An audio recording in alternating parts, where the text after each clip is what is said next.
So we're in Clovis, California. We just finished installing a Watts recirculation pump out of the water heater. This is the master bath, so we've got 2 sinks in here, and we went ahead and what we started with down here is replacing the shutoff valves. You can see those are brand new quarter turn stainless steel shutoff valves. So quarter turn off, quarter turn on. So both sides have been replaced, hot and cold. And then brand new fluid master supply lines, braided stainless steel, 3/8 by half by 20. So those loop around, and that is the crossover valve that goes with the Watts recirculation pump. Additionally, we did take brand new supplies and go up to the faucet. Those are the old gray Quest tubing. So we just took those out, put new ones in. So 4 new braided supply lines in here, shutoff valves, comfort valve here for the pump. Pump's not plugged in yet. We have run some water through this system and we're checking it right now.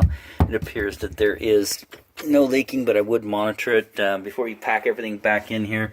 I'd let it set for just a little bit, and make sure that nothing begins to weep behind these nuts and out of the, because there's a lot of plumbing in here, as you can see, a lot of points of connection, and we want to make sure that it stays dry. We do the best we can to keep things tight, but we also ask that you could help monitor it, and any trouble, give us a holler, we'll come back out and take care of it right away. So that's all brand new. And now, of course, the waste, the tailpiece, the faucet, all that is existing.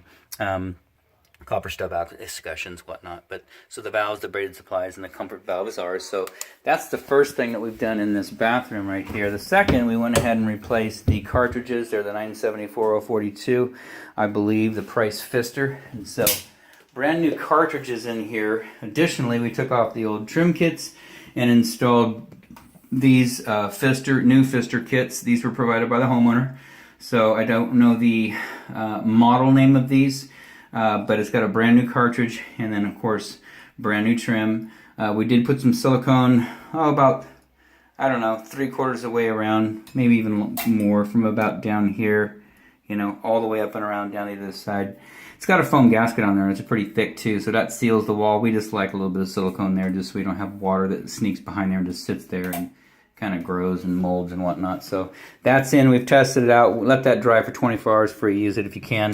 Silicone's pretty resistant to water, so you shouldn't have too much trouble with that. Additionally, in the hall bath, we did the same kind of upgrade here. Underneath was an old pump on a timer, and it was just sitting on the bottom of the cabinet, and so we demoed that back. We've set those style pumps. It's got a little button that you press, and the pump comes on and it circulates the water. Anyways, we abandoned that whole thing, and again on this side we took out the old Quest tubing, so brand new stops. They had some adapters in there for the pump, and so we took those out, put some brand new shutoff valves in, hot and cold. Again, quarter turn on and quarter turn off, quarter turn on, and so hot and cold both sides. And then braided stainless steel, again 3/8 by half by 20-inch fluid master braided supply lines. That's all we use. So that's good going up to existing. So all the plumbing down here, the only plumbing we've installed is the shutoff valves and the braided stainless steel supplies. So that takes care of underneath the sink. Here in the hall bath, same thing. We replaced the cartridge, and again, I believe it's the 974-042 cartridge, which is pretty standard cartridge for Pfister. Got a little finger oil on your trim plates. Just polish that up with any kind of cleaner. Make sure it's not a real abrasive cleaner, but you can polish that up. So brand new cartridge in, brand new trim, brand new tub spout, and then of course silicone around the top. Homeowner asked us to leave the shower heads in because those were just installed recently. So shower head in the hall bath, shower head in the master, we're leaving those alone. But so this is all brand new, and again, just let this dry for 24 hours. We also did a little caulking or silicone around the top of the tub spout. They had an iron pipe stub out, and the new tub spout is for copper. So what we had to do is unscrew the old galvanized nipple. There's a brass wingle in there, so this is copper that drops from the valve down to the tub spout. It was a copper with a drop ear 90 on there, which simply means it makes a conversion from copper in the wall to threaded fitting. So there was an iron pipe nipple stubbed out. We unscrewed it, took a piece of copper, put in a solder and an adapter on, screwed it in, cut it to length, and cinched this down. So a little bit of a gap here at the top, but it's siliconed in. Don't use this as a grab bar. Do not take this and press down. It's all copper and brass in there, so don't use this as a handrail or a grab bar. That works good. We've tested out as well. Same thing with this faucet. We tested out as well. We're going to go out to the the garage now and take a look and see how this pump is looking. We did go ahead and put some new adapters on the pump or on the water heater because we didn't like the old corroded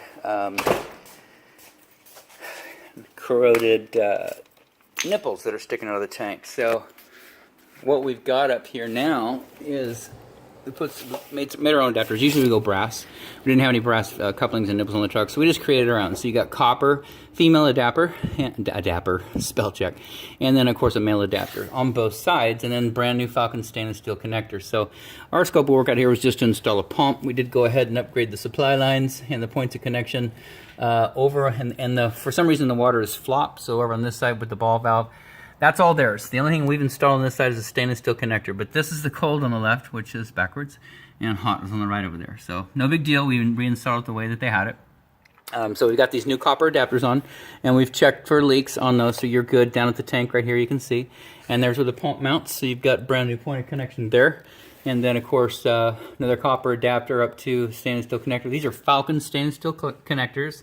About 18 inches long, 0.725 inside diameter. That's almost a full 3/4 of an inch. These are the largest they make in the industry. Over there on the hot side, you can see that we put in a brass 90 and nipple, just so that we could get a nice loop over here with this braided stainless steel supply. Not braided, but corrugated stainless steel supply down to the pump, okay?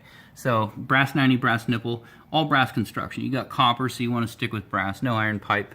And so everything's tied in here. We've run water.